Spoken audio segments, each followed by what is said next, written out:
Everything you know about using music in your streams and videos is wrong. You've been lied to by people who know even less than you and are opening your entire channel up to receiving copyright strikes, takedowns, and even being banned. Today we need to clear up and explain what is safe to use, what the hell DMCA is, what safe harbor means, how to tell if you've actually been copyright striked, but most importantly, we're going to show you how to actually find and use music in a way that will protect you, your content, and your platform. Everything I explain in today's video will be linked in the description so you can fact check me yourself, but for now, let's get straight into it. If we're talking safe music, then we need to clear up some major misunderstandings around DMCA, copyright strikes, and Twitch safe harbor. Mainly, what the fuck is all of that? In its simplest form, DMCA, or the Digital Millennium Copyright Act, is meant to protect artists and, well, anyone who makes anything, really, from having their work stolen, sold, or used without their permission. As a content creator, it's even protecting you. If you want the nitty-gritty, I'll link sources in the description, but for now, you've likely heard of it most often talked about in regards to TV shows, movies, or most likely, music. You've been told you need to use copyright-free music on your streams and videos, so you go find Spotify playlists or YouTube mixes that have that in the title. Except there is a massive issue here. Those aren't copyright free. Technically, all music and really everything that's been created is copyrighted. However, certain artists and labels have systems in place to let you use their music and their art. This could be through credit, it could be through a paid service, or a number of other ways that I'll show you later in the video. I'll also point out how just because something says copyright free in the title does not in any way mean it actually is, and weirdly, even if a musician says it's safe and gives you express permission, it also might not be. So there are three major ways you'll likely know of DMCA being used against creators, but they often get mixed up, confused, or misconstrued, so let's clear those up quickly. A warning would be what most of you have had in the past. This is to let you know that you've used content without the express permission of the rights holders. And because of that, you might have been muted, demonetized, or potentially all of the earnings from that content have been redirected to the actual rights holder instead. A tier above a warning is a takedown. This means the rights holder has said, hey, I don't want you using my work or material at all, and I want that content taken down. This can also redirect any earnings you had from that content over to them as well. And finally, the dreaded copyright strike.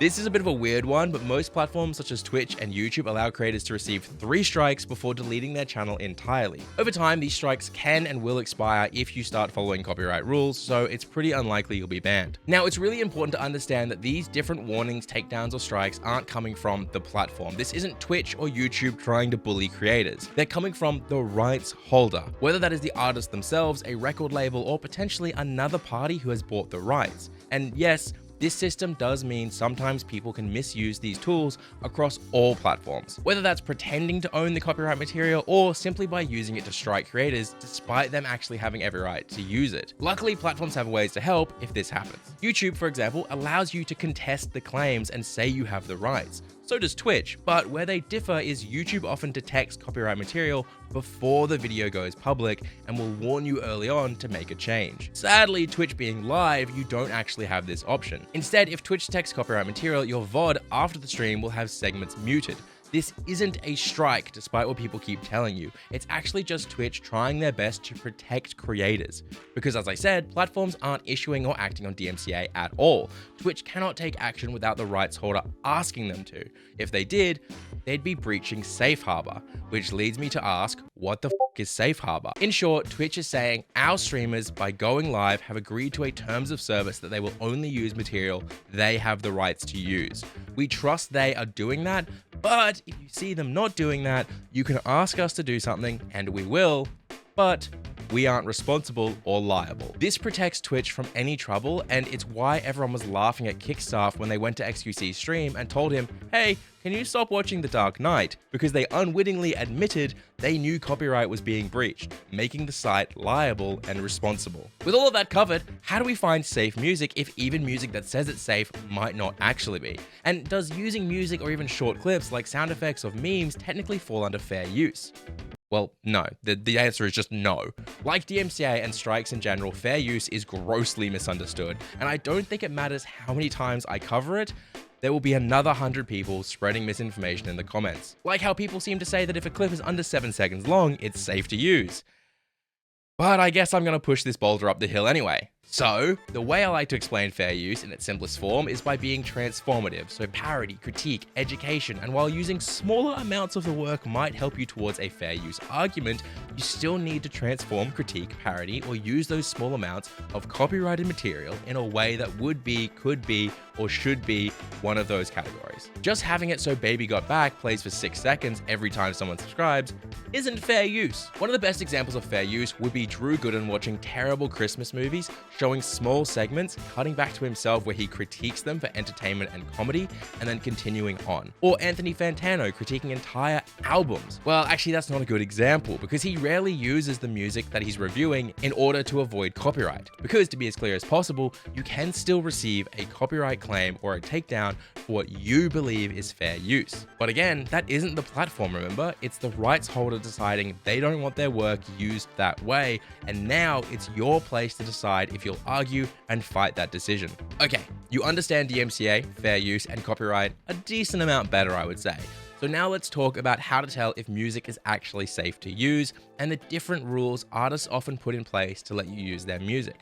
That's all coming up, as well as a bunch of free examples, but first, I need you to understand we're about to enter a lot of gray area. Every artist is different, and accidentally using music from the wrong artist or playlist can land you in hot water. I'll explain again later exactly how I got myself in trouble by doing this. And that's essentially why for the past 5 years, I've pretty much only used Epidemic Sound for my music and my sound effects, which is why when they offered to sponsor this video, I was incredibly excited. Look, I could sit here and run through how Epidemic Sound has 40,000 songs, 90,000 sound effects, all restriction free. You can use them as much as you want on any social media you want, all under one license. You can publish worry-free worldwide. You've heard it all before, and you know they have all of that. So instead, I want to show you just how powerful and important good music actually is. I'm going to show you 2 clips. I want you to tell me which one you think is more engaging, emotive, and just genuinely better in the comments. I think we got it this time. I'm feeling powerful, chat. I'm feeling solid. Like we could honestly defeat mountains. Look, I think we got it this time. I'm feeling powerful, chat. I'm feeling solid. Like we could honestly defeat mountains. Which is starting with the big one. I'm just gonna run right into it, and I've died. I think we got it this time. I'm feeling powerful, chat. I'm feeling solid. Like we could honestly defeat mountains. Look, I think we got it this time. I'm feeling powerful, chat. I'm feeling solid. Like we could honestly defeat mountains. Which is starting with the big one. I'm just gonna run right into it, and I've died. It's pretty obvious when you see it side by side like that, the music and sound effects make the content feel so much more impactful. Like magic, it conveys a completely different feeling for the content. What isn't obvious is just how easy it was to find the music for the example.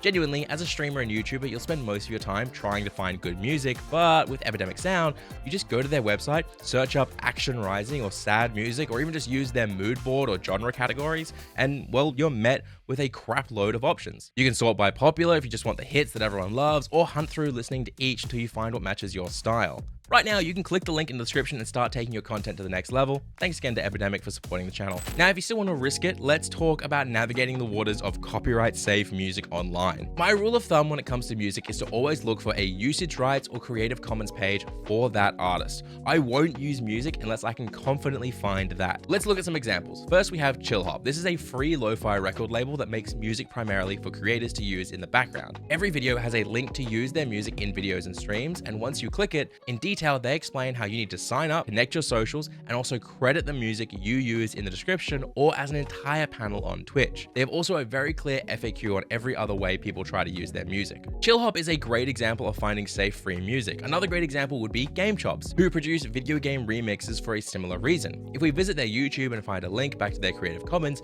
they simply ask for musicians to be credited when their music is used. This is less strict and can open up to other issues, but it's still enough for me to feel confident in using the music if I wanted to. What about something I wouldn't feel confident with though, despite the artist saying it's safe? Well, let's look at Hyper Potions. If we visit one of their songs that a lot of creators love using and check their description, it says to check their YouTube bio for how to use it. If we check that, it says we can use it only on Twitch streams, and for videos on YouTube, it will be copyright claimed.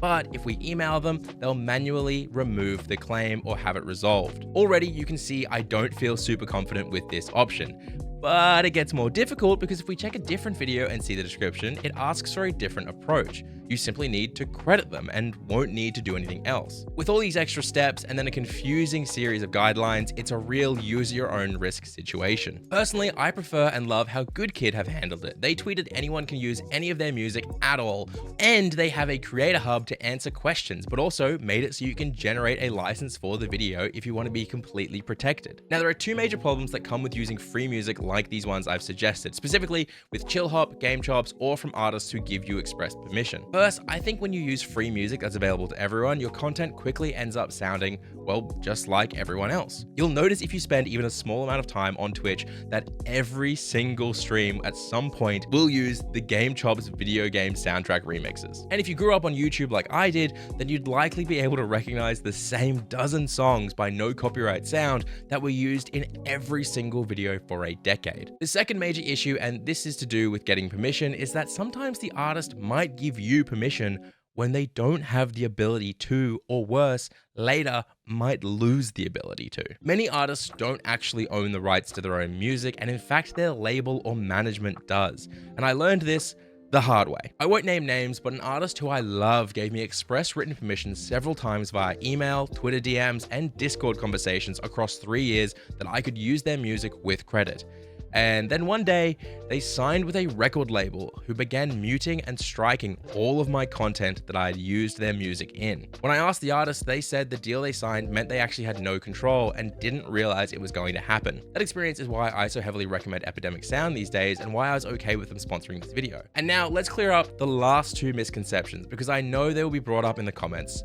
No, splitting your VOD track so music you use on streams doesn't appear in VODs doesn't protect you from strikes. You're still using copyright material and live strikes do exist. You're still using an artist's hard work without permission, and no, you aren't doing them a favor by giving them exposure. You don't have enough viewers to help them that. You are not that important. So stop risking your entire platform being banned, and instead, if you want to actually learn how to make good content and be discovered, click here. And if you want to support the channel for just $1 a month, click here. I'll see you guys next week.